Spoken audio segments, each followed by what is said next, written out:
안녕하십니까. 30대 후반의 애기 엄마입니다. 남편과 시댁 이야기를 많은 분들께 들려드리고 싶어 글을 쓰게 됐네요. 그럼 어떤 사연인지 바로 시작해 보겠습니다. 전문대를 나와 작은 회사에 취직해 사회생활을 시작했어요. 저는 큰 욕심이 없어서 작은 회사에 다니는 것만으로 감사했고 오래오래 사회생활을 하기만을 바랬습니다. 그리고 20대 때는 자주 친구들과 어울려 맛집을 가는 것이 취미였어요. 잘 먹고 건강하게 살자는 게 제 신념이었으니 맛있는 걸 다 먹고 죽자는 각오로 성실하게 맛집을 찾아다녔네요. 그리고 연애도 쉬지 않고 했습니다. 아주 오래 만난 남자는 없었고 거의 1년에서 2년 정도 하면 애정이 식어서 이별을 했답니다. 그리고 20대 후반에 새 남자친구가 생겼는데 같은 회사에서 근무하는 동갑내기 직원이었습니다. 다른 회사를 다니다가 우리 회사로 들어온 그는 저에게 열심히 구애를 했고 저도 그가 마음에 들어서 연애를 하게 됐습니다. 저희 연애는 4년이라는 세월을 함께 했고 30대 중반에 결혼을 하기로 결정했답니다. 제가 이렇게 오랫동안 남자를 사귄 것도 처음이었고 오랜 만남에도 계속 사랑이 식지 않고 좋은 걸 보니 꼭 운명의 상대라는 확신이 여러 번 들었던 것 같습니다. 남자친구도 저와 결혼하기로 결정한 것이 여태껏 인생을 살아오며 가장 잘한 선택이라고 하더군요. 저희 집이나 남자친구 집은 못 사는 형편에 속했습니다. 양가 부모님은 비슷한 처지여서 웃으며 상견례를 치렀고 신혼집과 혼수는 그이와 제가 모았던 돈과 대출을 더해 마련하기로 했습니다. 부모님은 아무것도 못해줘서 미안하다고 하셨지만 저는 반대로 자식이 되어 효도를 제대로 못해 죄송하다고 말씀드렸어요. 가난은 죄가 아니기도 했고 부모님이 저를 충분히 잘 키워주셨기 때문에 감사한 마음뿐이었습니다. 그렇게 남편과 둘이 대출을 받아서 아파트를 마련하고 혼수를 꽉 채웠답니다. 물론 은행 돈이긴 했지만 그이와 둘이 열심히 벌어 갚을 테니 완전히 우리 집이 되기까진 머지 않을 거라 확신했죠. 신혼 6개월 동안은 서로에게 양보하고 배려해주며 잘 보냈는데 이후부터는 조금씩 삐걱거리기 시작했습니다. 이야기의 발단은 돈이었습니다. 당신 시댁에 돈 들였어? 통장에 어머님한테 300만 원 빠져나간 건 뭐야? 아, 그거? 부모님 용돈 좀 드렸어. 용돈을 300만 원이나 드렸어? 왜? 왜긴 그동안 드리지 못했으니까. 죄송하기도 하고 지난달 보너스도 나오고 해서 기분이 좋아서 넣어드렸지. 그래서 나한테 한마디 상의도 안 하고 300만 원을 쓴 거네? 당신 너무하는 거 아니야? 나도 당신이랑 똑같은 회사에 다니고 똑같이 보너스 받았어. 근데 나는 부모님 용돈 못 드리고 대출금 갚는 데 썼다고. 왜 당신은 나랑 상의 없이 시댁에 그렇게 큰 돈을 들여? 이거 좀 너무한 거 아니야? 드릴 거면 적당히 드려야지. 우리 형편에 300만 원이 말이 돼? 여보, 한 번 정도는 지를 수도 있는 거지. 왜 이미 빠져나간 돈을 가지고 따지는 거야? 그렇게 불만이면 당신도 처가에 돈 붙여드려. 돈이 어디 있다고? 생활비랑 대출금 내면 아무것도 남는 게 없어. 우리 형편을 생각하면서 돈을 쓰라고. 질린데. 돈 가지고 화 좀 내지 마. 아들이 부모님한테 용돈 좀 드린 게 그렇게 큰 죄냐? 자꾸 이야기 본질을 흐리고 있네? 내가 시부모님 용돈 드린 게 잘못됐다는 게 아니잖아. 드려도 적당히 드리고 우리 생활에 신경 써야지. 이런 식이면 대출금을 어느 세월에 갚으려고? 지겹다, 지겨워. 그래, 내가 잘못했다. 꼴랑 300만 원을 상의 없이 지출해서 엄청나게 미안해. 됐냐? 말 그딴 식으로 할래? 그리고 꼴랑 300만 원? 당신이나 나나 한 달에 240만 원씩밖에 못 벌어. 한 달 월급보다 많은 돈을 쓸 땐 기본적으로 의논을 해야 한다고. 그래. 내가 잘못했다. 다신 이런 일 없게 할게. 됐지? 저도 친정에 도움을 드리지 못하고 빚을 갚아가고 있는데 남편이 독단적인 행동을 해서 기분이 몹시 나빴습니다. 그래서 말싸움을 한참 동안 하다가 억지 사과를 받고 다시는 이러지 않겠다는 약속을 받고 300만 원 사건은 다시 들춰내지 않았습니다. 그런데 남편은 돈 씀씀이가 늘어났어요. 친구들과 당구 치러 갔다가 자기가 다 계산을 하고 나왔고 술값도 본인이 자주 내고 왔답니다. 저는 돈 한 푼 아끼려고 친구들 만나는 것도 자제하고 있었는데 이런 식으로 혼자 돈을 쓰고 다니니 화를 참을래야 참을 수가 없었습니다. 그래서 잔소리를 했죠. 여보, 제발 돈 좀 아껴 써. 이번에도 술값을 당신이 계산한 거야? 저녁에 잠깐 나가서 10만 원이나 쓰고 온 거야? 꼴랑 10만 원 가지고 또 잔소리네. 뭐? 꼴랑 10만 원? 난 밖에서 커피 사 먹는 돈이 아까워서 회사에 있는 믹스커피만 먹으면서 지내. 그리고 나도 친구 많아. 부르는 친구가 많은데 안 나가는 거라고. 당신은 전화만 받으면 바로 달려가서 돈을 쓰고 들어오는데 당신은 혼자 사는 사람이 아니라 한 가정의 가장이라고. 그래, 내가 잘못했다. 한 달에 250만 원도 못 버는 놈은 한 푼도 쓰지 말고 살아야 하는데 내가 헤프게 돈을 쓰고 다녀서 미안하다. 잘못했습니다. 됐냐? 그걸 사과라고 하는 거야? 우리 대출금 언제 다 갚으려고 이렇게 막무가내로 행동하는 거야? 안 되겠어. 당신 체크카드랑 신용카드 다 줘. 그리고 매일 용돈 받아서 써. 뭐? 나더러 용돈 받고 살라고? 여보, 왜 이렇게 숨통을 막히게 해? 빚 좀 늦게 갚는다고 하늘이 무너지냐? 그냥 쓰면서 살자. 그럼 대출금을 우리 나이 50대서도 갚을래? 그럼 아이는 평생 낳지도 못해. 그래, 알았다. 용돈 받아 쓸게. 됐지? 그이는 불만 가득한 표정으로 카드를 바닥에 집어 던졌습니다. 화가 끌어올랐지만 싸움을 크게 키우고 싶지 않아 참고 넘어갔네요. 그렇게 한 푼이라도 아껴가며 대출금을 갚아나갔고 생활비도 허리띠를 졸라매듯이 아꼈습니다.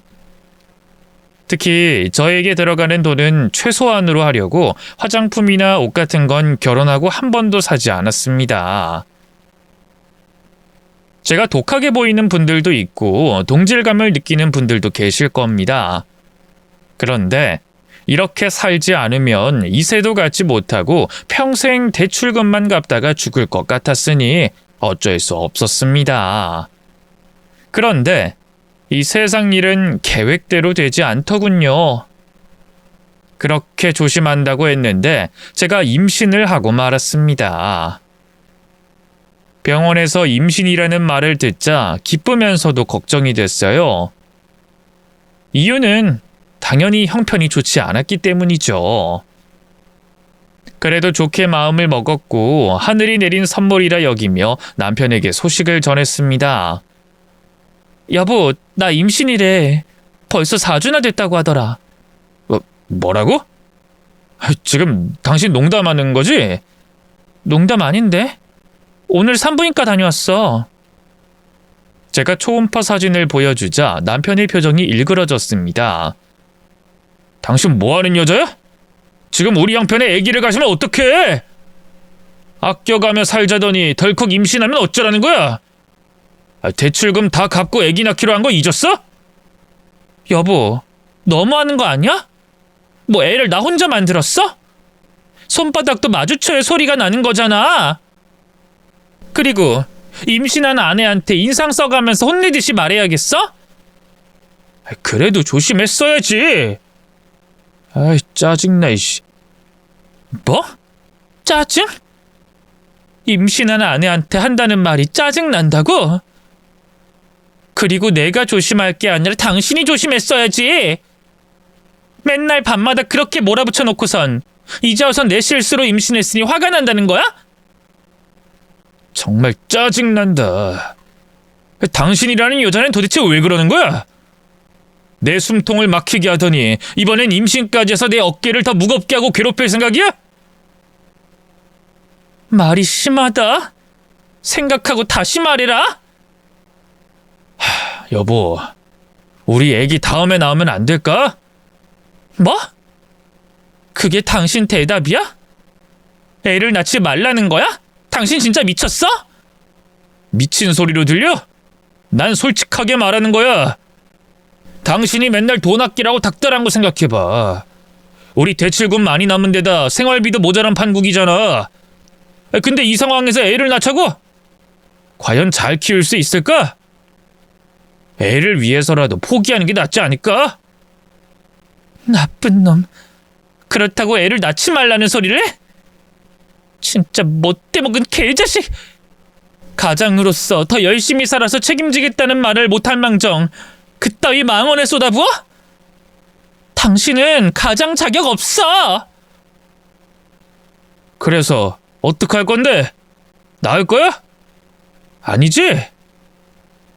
대답을 하고 방으로 들어가! 당연히 나아야지, 이 미친 인간아. 다시 한번 애 낳지 말라는 소리라면 가만 안 둘 줄 알아. 그이는 저에게 해서는 안 될 말을 했고 화가 난 저는 남편의 눈도 마주치지 않고 며칠의 시간을 보냈어요. 남편은 끝까지 사과를 하지 않았고 제 화는 점점 더 쌓여가서 아이한테 안 좋은 영향을 끼칠 것 같아 신혼집에서 나와 친정에서 몇 달 지내기로 했습니다. 부모님께는 자세한 말은 하지 않고 그냥 엄마가 해준 밥을 먹으며 편히 쉬고 싶다고 했네요. 남편과 매일 회사에서 마주쳤지만 그이는 사과는커녕 제 얼굴을 보면 얼굴을 찡그리고 지나가기 일쑤였어요. 진짜 너무한다 싶어서 그이를 비상계단으로 불렀습니다. 당신 진짜 너무하는 거 아니야? 나한테 무릎 꿇고 사과해도 모자랄 판에 계속 그렇게 인상만 쓰면서 지낼 거야? 내가 왜 사과를 해? 애를 늦게 낳자고 한 건 당신이잖아. 지금 옛날 대화를 하나하나 따질 때야? 나도 조심했고 당신도 조심했지만 아이가 생겼어. 그럼 이 아이를 위해 어떻게 살아가야 할지 큰맘 먹어야 하고 부모가 될 준비를 해야지.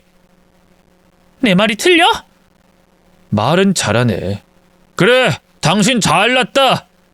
늘 자기가 하는 건 옳고 내가 하는 건 옳지 못하다고 하더니 이번에도 마찬가지네. 난 현실을 생각해서 아이를 다음으로 미루자고 한 거야. 근데 당신은 고집을 부리고 있고 그러니 어쩌겠어. 내가 말린다고 당신이 애를 안 낳을 건 아니잖아. 그러니까 처가에서 태교 잘하고 애 낳아. 뭐? 진짜 구제불능이네. 당신이 이런 인간인 줄 알았으면 결혼이고 뭐고 안 했을 거야. 나도 마찬가지야. 당신이 이기적인 여자라는 걸 알았더라면 진작 헤어졌을 거라고. 나쁜 자식. 저는 그이의 뺨에 손을 올렸습니다. 비상계단에 짝소리가 울려 퍼졌고 침묵이 오자 그이는 저를 째려보다가 이내 비상계단 밖으로 벗어났습니다.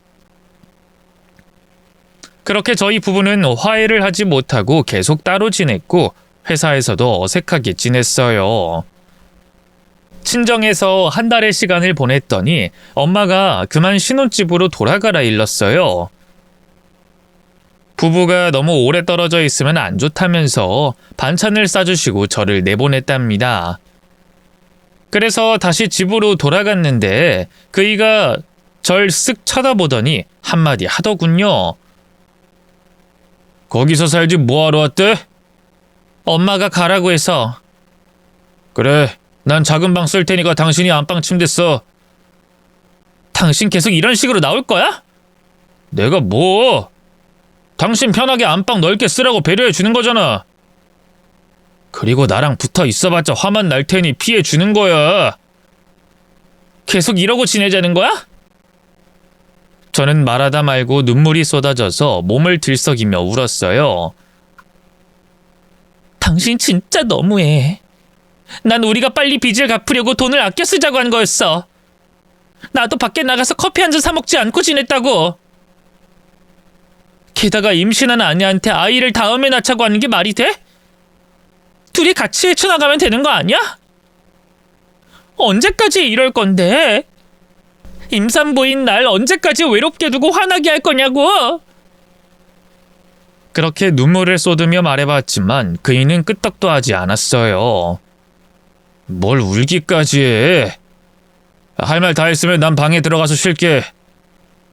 정말이지 제 남편이 이럴 거라고는 상상도 못했습니다. 임신 전 제가 돈 쓰는 거로 잔소리를 심하게 해서 스트레스 쌓이고 화가 난 건 알겠는데 지나치다 싶을 정도로 너무 미워하더라고요. 그날 밤 침대에 얼굴을 묻고 꺼이꺼이 오랜 시간을 울었습니다. 남편은 제 배가 불러와도 변하지 않은 태도를 보였어요. 지나가는 개 보듯이 쓱 쳐다보고 지나칠 뿐이었죠.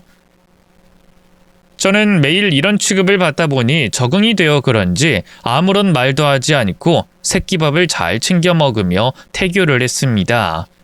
그런데 임신 8개월 차에 남편이 회사에 출근하지 않더라고요.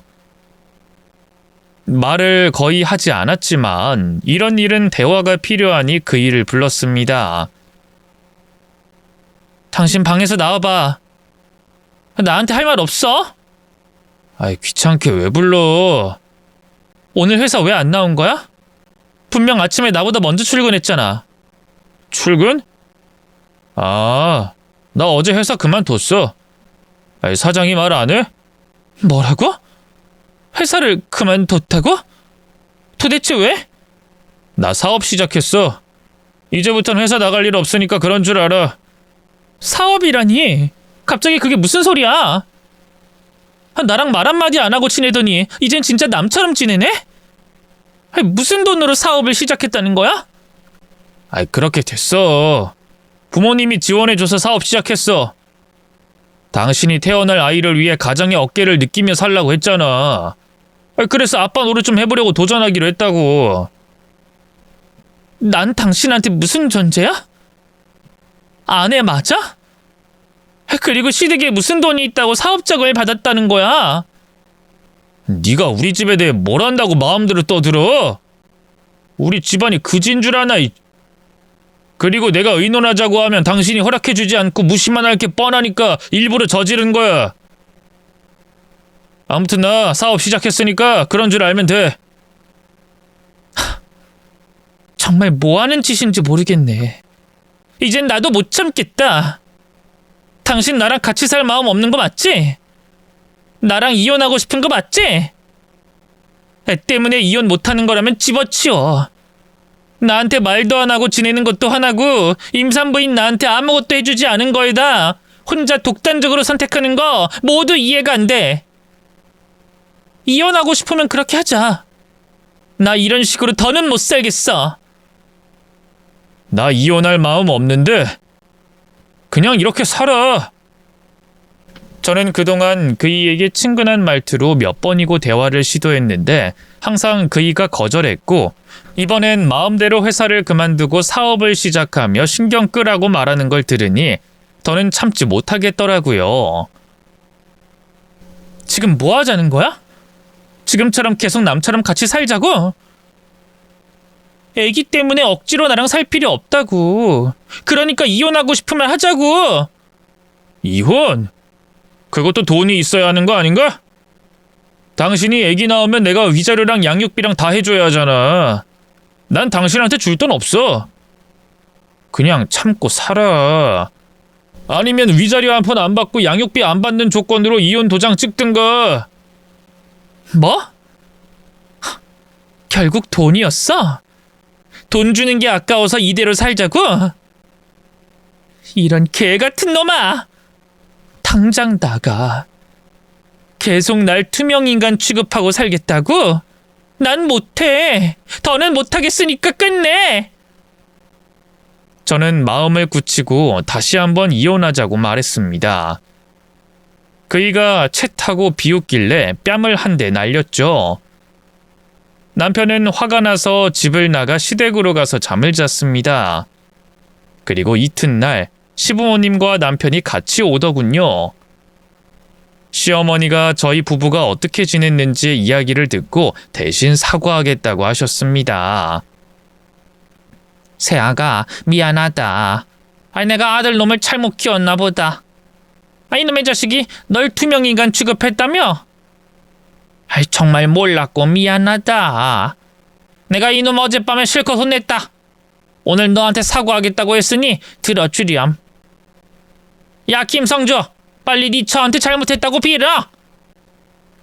남편은 고개를 숙인 채 제 앞에 서서 눈물을 뚝뚝 흘리더군요. 여보, 내가 잘못했어. 미안해. 속 좁고 못나게 굴어서 미안. 내가 요즘 정신이 나갔었나 봐. 괜히 심술 부리고 막말한 거 진심으로 미안하게 생각해. 다신 그러지 않을게. 우리 다시 예전처럼 잘 지내보자. 당신 진심이야? 나한테 사과하는 거 진심이냐고. 엄마한테 혼나서 이러는 거 아니야. 어젯밤 당신이랑 이혼하고 살 생각하니 눈물이 하염없이 흐르더라. 말도 안 되는 자존심을 부리면서 당신 무시했던 거 사과할게. 그리고 우리 애기가 곧 태어나는데 여태껏 해준 게 하나도 없어서 미안해. 내가 큰 잘못을 했어. 살면서 두고두고 갚을게. 저는 이혼할 마음이 컸으나 그이의 진실된 사과에 저는 마음을 풀기로 했습니다. 곧 아이가 태어나는데 이혼을 하는 것보다 다시 남편과 잘 지내며 가정을 이루는 게 100번 나을 테니 사과를 받아주기로 했습니다. 그래, 사과해줘서 고마워. 그리고 나도 잘한 거 없어. 당신한테 잔소리하고 바가지 긁어서 당신이 화가 많이 난 거잖아. 앞으로 나도 말 조심할게. 고마워 여보. 그리고 사랑해. 그이는 아주 오랜만에 저를 안아주더군요. 그렇게 저희 부부는 시부모님 덕분에 사과를 하게 됐고 다시 한 집에서 다정한 부부로 지냈습니다. 그러다 예정된 출산날이 다가와서 회사에 휴직을 하고 산부인과에 들어가기로 했어요. 저를 데려다 주겠다는 남편은 사업장에서 일이 바빠 저 혼자 입원하라고 일렀습니다. 그래서 혼자 산부인과를 찾아갔고 이틀 정도 지냈는데 남편은 코빼기도 비추지 않더군요. 전화도 받지 않았고 카톡도 읽고 씹었답니다. 그리고 다음 날 아주 오랜 진통을 하고 아들을 낳았습니다. 제 곁에 있어준 사람은 친정 부모님 뿐이었어요. 아들은 예쁘고 건강하게 태어났고 저도 무사했습니다. 산부인과 위층에 있는 산후조리원으로 옮기자 시부모님이 얼굴을 보였답니다. 저는 남편이 며칠 만에 나타나서 서운한 마음을 털어놨습니다. 여보, 당신 왜 이제 온 거야? 내가 전화해도 안 받고 도대체 뭘 하다가 온 거야? 그 사업이 바빠서. 근데 얘가 우리 아들이야? 보면 몰라? 우리 애기니까 여기 있는 거지. 당신 나한테 할 말 없어? 할 말? 애기가 날 닮지 않은 것 같은데? 뭔 소리야? 할 말 있냐니까 애가 당신을 닮지 않았다니. 아니, 미안하다고 사과하려고 했는데 애기 얼굴 보니까 사과가 쏙 들어가네. 이거 좀 이상한데 엄마 아버지? 이 애기가 날 닮았어요? 남편의 말이 어처구니 없었는데 시부모님이 동조하는 걸 보자 더 기가 막혔어요. 그러게 성주야, 얘가 우리 손자라는 게 맞나 싶다. 여보, 당신 보기엔 어때요? 보자. 얼굴도 안 닮았고 손가락 발가락도 우리 집안 사람이랑 딴판이네. 내 손자가 아닌 것 같아. 아버님, 어머님, 태어난 지 얼마 안 된 아기니까 그렇게 보일 수도 있죠. 그렇다고 손자가 아닌 것 같다뇨. 제가 입을 벌리고 어이없는 표정을 짓자 남편이 조리원에 있는 간호사를 불렀습니다. 저기 간호사님, 아기 혈액형이 어떻게 되는지 알 수 있나요? 네, 잠시만요. 차트 가지고 올게요. 그이는 진짜 자기 아기가 아닌 걸로 생각하는지 아기 혈액형을 묻더군요. 그리고 잠시 후 간호사가 아기 혈액형이 O형이라고 말했답니다. 그러자 시부모님과 남편 얼굴이 어두워지더군요. 그이가 두 손을 벌벌 떨면서 입을 열었습니다. 당신, 얘 누구 자식이야? O형? O형 애기라고? 당신과 나 A형인 거 몰라? 여보, 당신 혈액형이 A형이었어? 난 몰랐어. 근데 문제가 있는 거야? 그러자 남편이 지갑에 있던 헌혈증을 꺼내서 집어 던지더군요. 이 여편네야, 봐봐! 나 A형이라고. A형 사이에 O형이 어떻게 나와? 저는 남편 혈액형도 몰랐고 A형 사이에 O형 아기가 나오지 못한다는 것도 몰랐어요. 그래서 간호사님한테 물어봤습니다. 간호사님, A형 사이에서 O형이 나올 확률이 없나요? 아니요, 그 부부의 유전자 둘 다 A5형이면 자녀가 O형으로 나올 수 있습니다. 그러니까 간호사 말은 혈액형을 표기할 때 A형이라고 쓰지만 A형도 A5형과 AA형으로 나뉜다고 했어요. 다만 부모 둘 다 A5형이어야 아이가 O형일 수 있다고 했습니다.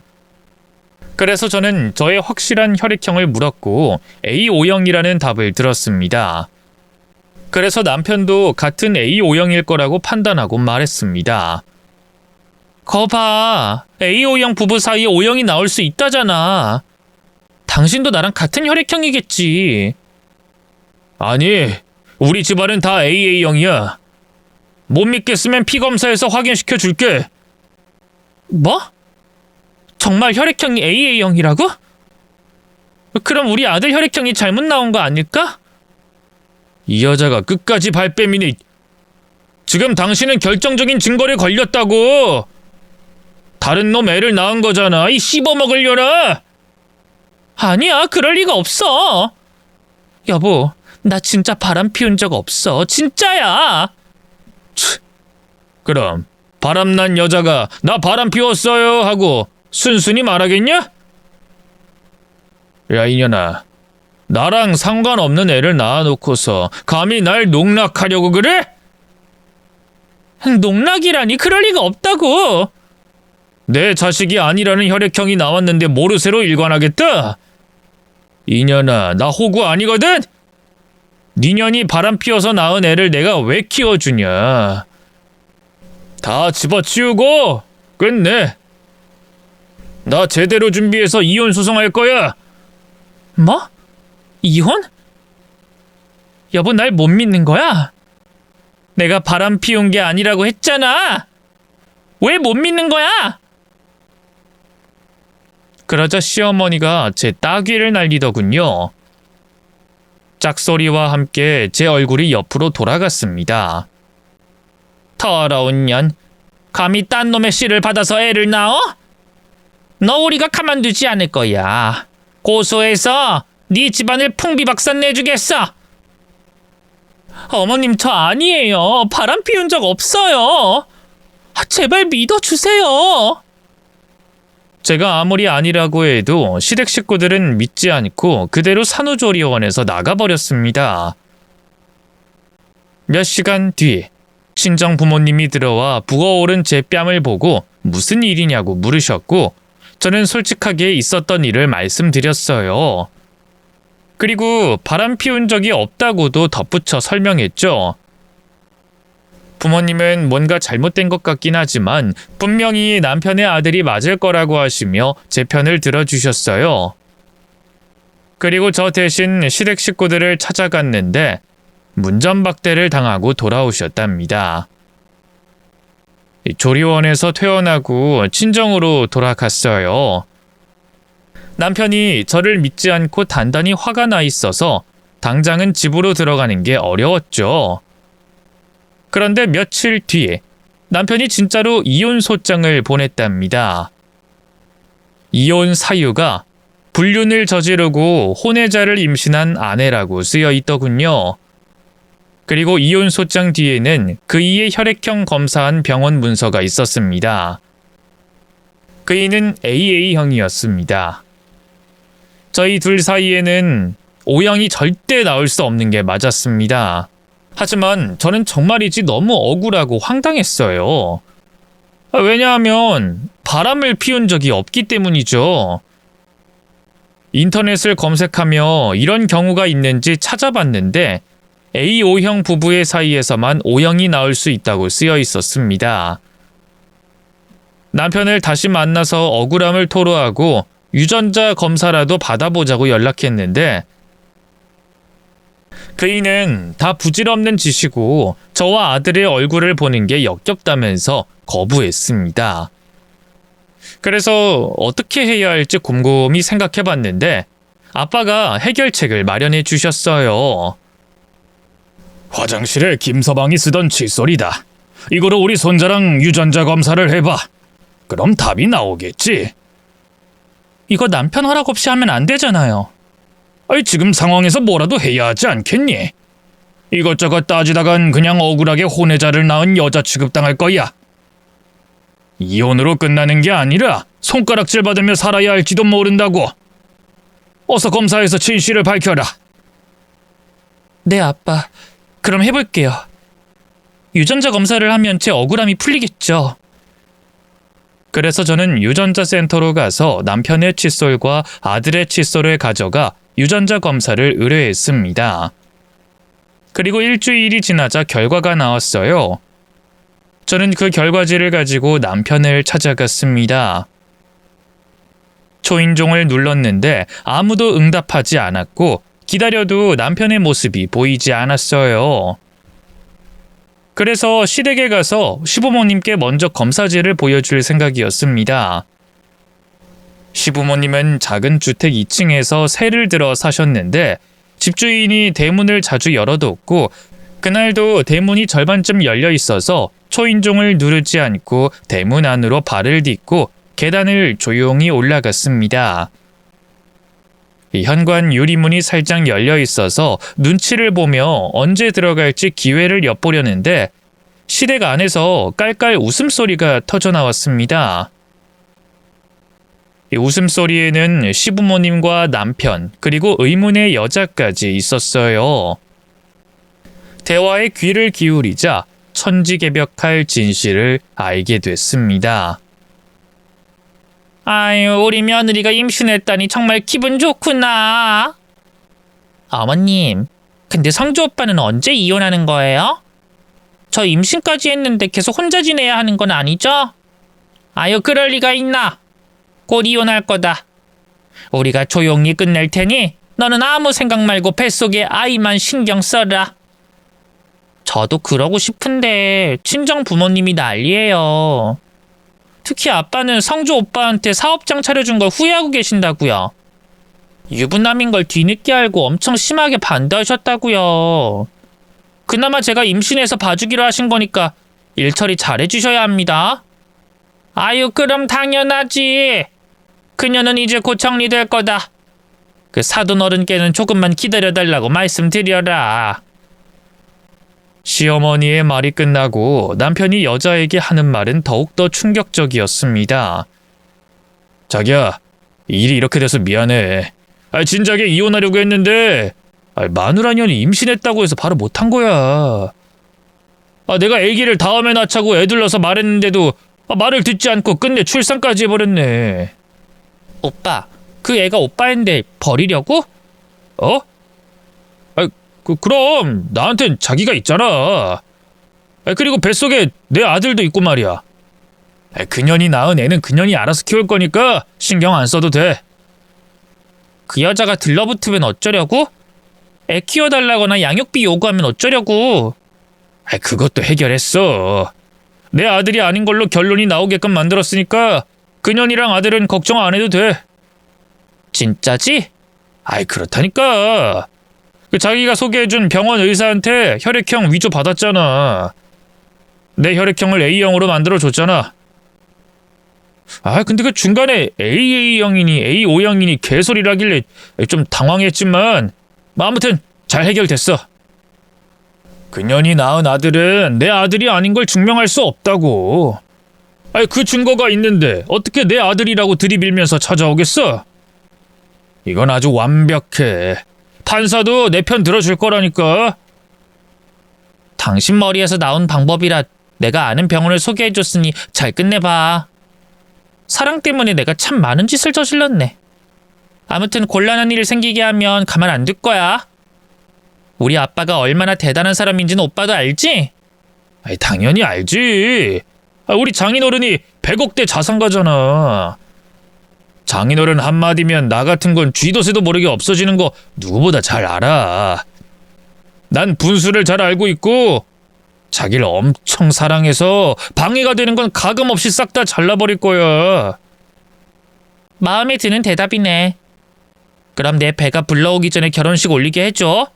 꼭 지켜야 해. 그렇게 시댁 안에서 들려오는 대화를 듣고 나자 다리에 힘이 풀려 주저앉고 말았어요. 계단을 4발로 내려왔고 대문을 지나 골목 모퉁이까지 기어가서 얼굴을 무릎에 파묻고 참아왔던 눈물을 흘렸습니다. 남편과 제 아들이 유전자 일치한다는 검사지를 받고 오해를 풀려고 했는데 시댁 식구들이 저에게 거짓말을 한 거였어요. 남편은 애초에 AA형도 A5형도 아닌 그냥 O형이었습니다. 제 혈액형인 A5형 사이에서 아들 혈액형이 충분히 나올 수 있었죠. 저와 이혼하려고 머리를 굴린 것도 모르고 오해를 풀고 잘 지내보려고 했던 제 자신이 한심하고 수치스러웠습니다. 그렇게 몇 주 뒤 남편과 이혼 법정에 서게 됐답니다. 그이는 아무것도 모르고 자기가 이길 거라 생각하고 웃음이 가득했는데 제 변호사가 유전자 검사지와 제가 녹취한 시댁 식구들의 대화를 제출하자 얼굴에 그늘이 드리워지더군요. 그이는 분노하며 판사님에게 소리쳤습니다. 판사님, 제 동의 없이 유전자 검사를 받은 겁니다. 저건 불법이잖아요. 증거로 받아들이면 안 됩니다. 조용히 하세요. 아내를 불륜으로 만들고 혼외자 자식을 낳았다고 덤탱이를 씌운 사람이 정신 못 차리고 불법을 운운합니까? 다른 판사는 몰라도 난 급박한 상황에 몰린 아내분이 한 행동을 이해할 수 있습니다. 김성주 씨, 당신은 사문서 위조에 아내분에게 사기를 쳤습니다. 그러자 남편과 남편 변호사는 할 말을 잃고 꿀먹은 벙어리가 됐습니다. 제가 이렇게 방어하게 될 줄은 꿈에도 몰랐는지 많이 당황했더라고요. 이윽고 판사님이 판결을 내렸는데 저에게 정신적으로 고통을 준 위자료와 아이 양육비 20년치 그리고 여러 피해 보상금까지 지급하라고 하셨습니다. 저의 완전한 승리였죠.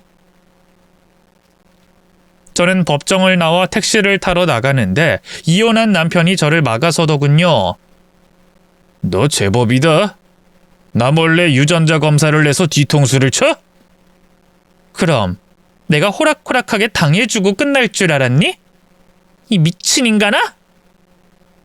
내가 바람을 피우지 않았는데 인정할 줄 알았어?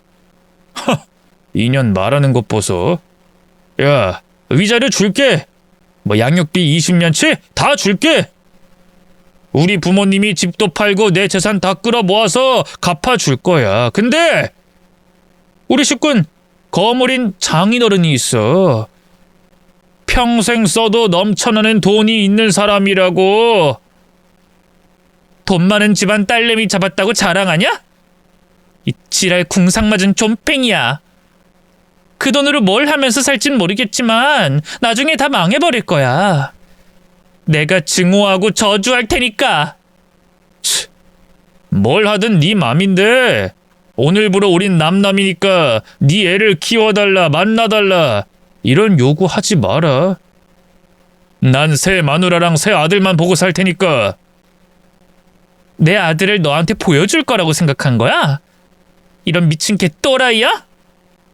내가 너 같은 놈을 아빠라고 보여주겠니? 그럴 일 절대 없으니까 그 부잣집 딸내미 노예로 살아봐. 이 한심한 놈아. 뭐라 욕해도 상관없어. 난 100억대 자산을 물려받아서 펑펑 돈 쓰면서 살 테니까. 그럼 잘 가라. 다신 보지 말자.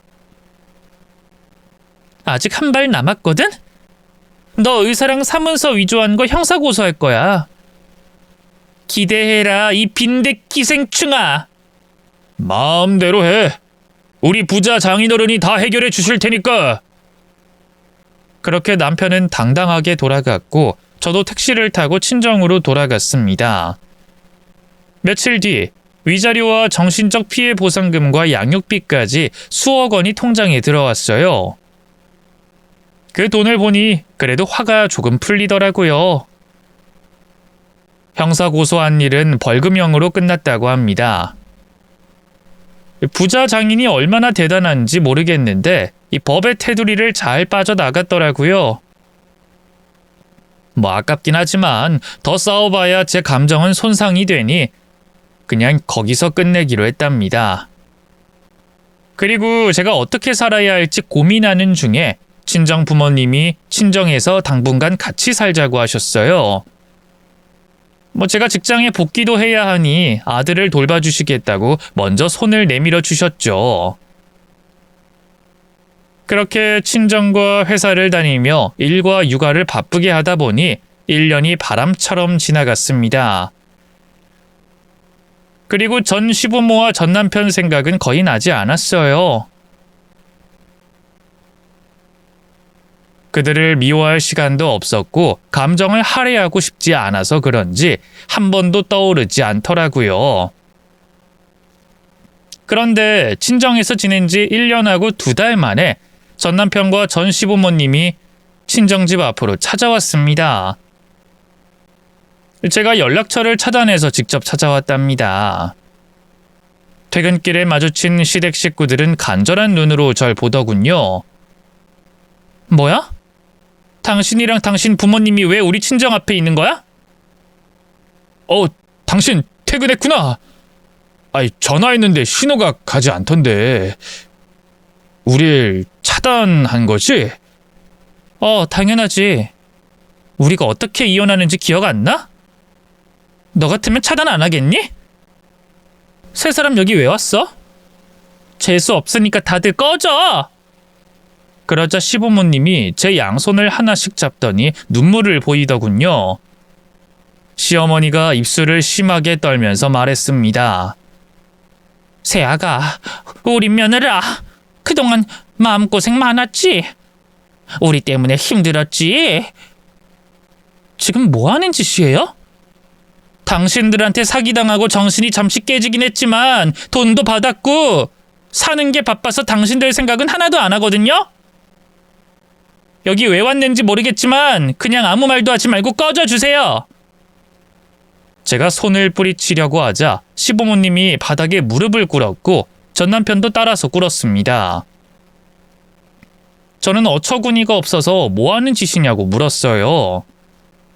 지금 뭐 뜨라는 거예요? 갑자기 왜 울고불고 무릎까지 꿇고 오두방정을 떨고 그래요? 추잡스러우니까 일어나서 꺼져줘요. 세아가, 우리 아들 성주가 그년이랑 헤어졌다.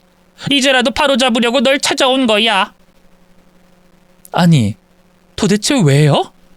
돈 많은 사돈 만났다고 입이 귀에 걸린 분들이 왜 그쪽 집안이랑 헤어졌어요? 그게 말이다. 실은 그 여자가 낳은 애가 우리 아들 핏줄이 아니다. 다른 놈의 자식이었다. 저는 그 말을 듣고 경악했습니다. 네? 아우, 역겨워. 그게 정말이에요? 나한테 거짓말로 했던 짓이 현실로 된 거네요. 그 여자가 진짜 딴 놈 애를 낳았다고 하니 역겹긴 한데 웃기네요. 이런 걸 인과응보라 그러나? 아니면 사필기정? 세아가, 우리 반성 많이 했다. 죄를 뉘우치고 있어. 그러니 이제라도 우리 아들 성주와 다시 연을 맺는 게 어떻겠니? 내가 왜요? 제정신인 내가 당신들을 받아주겠어요? 그리고 그 상간녀가 남의 자식을 낳았어도 그냥 참고 살지 그랬어요. 야, 김성주. 당신 돈에 환장한 놈이라 그런 거 참아주고 그냥 그년이랑 살지 그랬어. 이에 전 남편은 코를 훌쩍이며 대답하더군요. 그게 나도 그러려고 했어. 남의 자식 낳았어도 내 호적에 올리려고 했지. 근데 그년이 아들의 친부를 찾아가서 살림을 차렸어. 나랑 혼인신고가 안 돼 있으니 그냥 꺼지라고 그러더라. 장인어른이 사업장 빼앗고 몸만 쫓아내서 무일푼으로 나와버렸어.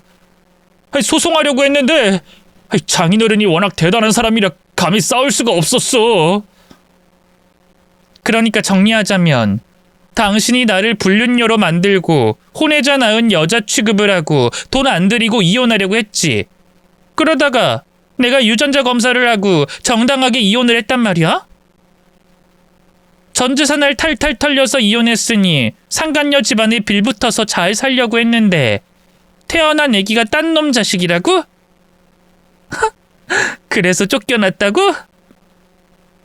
지금 내 앞에서 코믹 영화 찍는 거야? 가진 거 하나 없으니 나더러 받아달라는 거니? 여보, 우리 지금 반지하 원룸에서 지내고 있어. 우리 집에 얼마 없는 재산이랑 대출까지 받아서 당신한테 위자료와 양육비 줬잖아. 그리고 새 장인만 믿고 있었는데 딴 놈 자식이 나오니까 부녀가 우릴 버렸어. 이제 갈 데가 없어. 당신과 나에겐 우리 아들이 있잖아. 그러니까 다시 시작할 기회를 줬으면 해. 알거지가 돼서 찾아오다니 너도 참 한심하다. 그러게 나한테 왜 그런 짓을 했니? 이 멍청한 자식아. 아무튼 세 사람이 무릎 꿇고 울고 빌어도 절대 받아주지 않을 거야. 내가 저주하지도 않았는데 꼴이 이렇게 된 걸 보니 속은 시원하다. 좋은 소식 들려줘서 고마워. 그만 당신 부모 데리고 가봐. 그러자 전 남편과 시부모가 제 다리를 붙잡고 애원하기 시작했어요. 더는 떨어질 바닥도 없고 하나 있는 손자를 꼭 보면서 살고 싶다며 고집을 부리더라고요. 제가 힘으로 세 사람을 떨어뜨리려고 했는데 이 절실한 세 사람의 힘을 이기지 못했답니다. 그런데 잠시 후 베란다에서 이를 본 친정 부모님이 뛰어나오셨어요. 아빠는 시부의 머리털을 잡고 따귀를 갈겼습니다. 이 망할 것들이 왜 우리 집 앞에 찾아와서 난리를 쳐? 내 딸 놓아주지 못해? 아이 사돈, 고정하세요. 우리 용서를 빌고 있는 중입니다. 사돈, 우리가 잘못했으니 전처럼 다시 한 식구로 지냅시다. 애들 화해시키고 우리의 손자 같이 보면서 살게 해주세요. 김서방이 누굴 닮았나 했더니 네 놈을 빼다 박았구나. 이 쓰레기 자식아! 아빠가 시부를 붙잡고 혼쭐을 내줬고 엄마는 시모의 머리카락을 양손으로 잡고 풍차 돌리기 하듯이 빙빙 돌렸습니다. 그리고 저는 전 남편의 몸뚱이를 구둣발로 사정없이 갈겨줬습니다.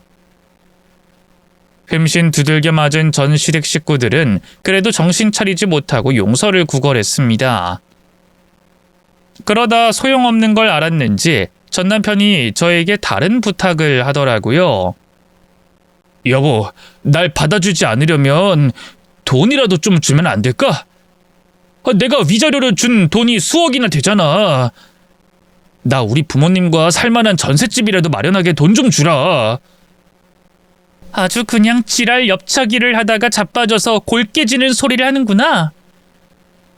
버림받고 돈 없으니 네 놈이 버렸던 여자를 다시 찾아오면 받아줄 거라 생각했어?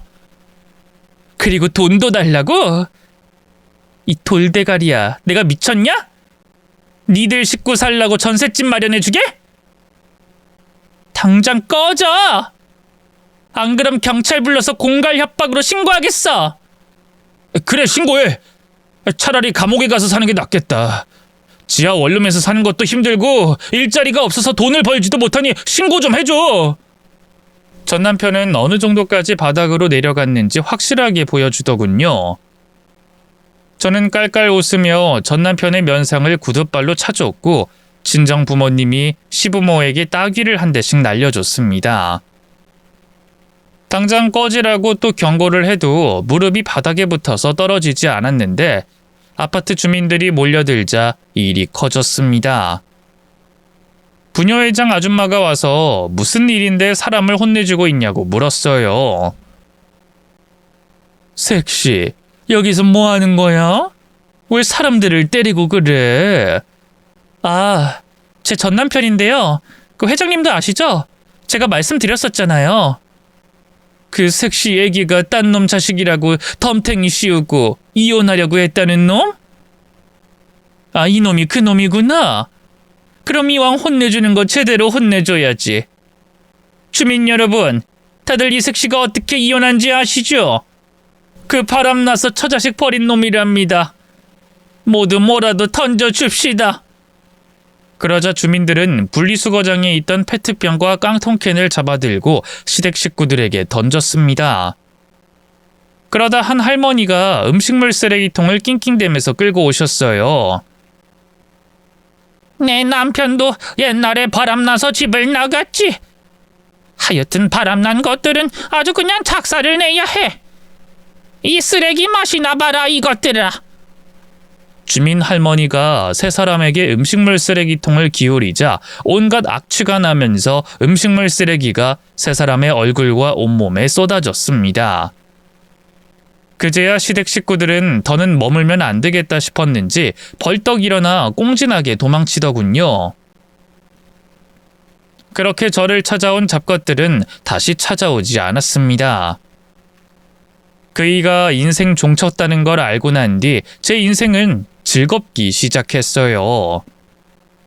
물론 이혼 후에 불행하진 않았지만 그 사건 이후로 더 행복했답니다.